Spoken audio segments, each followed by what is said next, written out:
وہ کون سا ایک ہے جس کا دو نہیں؟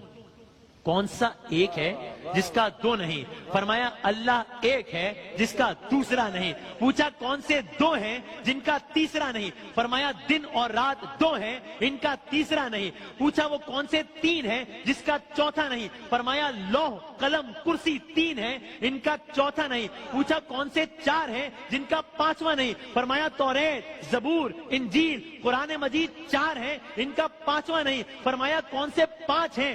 پوچھا کون سے پانچ ہیں جن کا چھٹا نہیں؟ فرمایا پانچ نمازیں ہیں، فجر، ظہر، عصر، مغرب، عشاء پانچ ہیں، ان کا چھٹا نہیں۔ پوچھا چھ بتائیے جن کا ساتواں نہیں؟ فرمایا زمین و آسمان 6 دن میں پیدا ہوئے، ان کا ساتواں نہیں۔ پوچھا وہ 7 بتائیے جن کا 8واں نہیں؟ فرمایا میرے رب نے 7 آسمان بنائے ہیں، ان کا 8واں نہیں۔ پوچھا وہ 8 بتائیے جن کا 9واں نہیں؟ فرمایا عرش کو 8 فرشتوں نے اٹھایا ہوا ہے، ان کا 9واں نہیں۔ پوچھا 9 بتائیے جن کا 10واں نہیں؟ فرمایا اللہ نے فرمایا، آپ کو یاد ہوگا، فرمایا اللہ نے فرمایا ہے حضرت صالح کی قوم میں 9 بڑے کافر سردار تھے، ان کا 10واں نہیں۔ پوچھا اچھا وہ 10 بتائیے جن کا اب مجمع میں ایک عجیب و غریب کیفیت طاری ہو رہی ہے، اور وہ یہودی عالم بھی سوچ رہا ہے کہ یہ تو معاملہ کہاں کا کہاں چلا گیا، لیکن سوال جاری رکھے ہوا ہے۔ پوچھا وہ 10 بتائیے جن کا 11واں نہیں؟ فرمایا حج کے موقع پر قربانی نہ ہو تو 7 روزے حرم میں، 3 روزے گھر پر رکھنے کا حکم ہے، یہ ہو گئے 10۔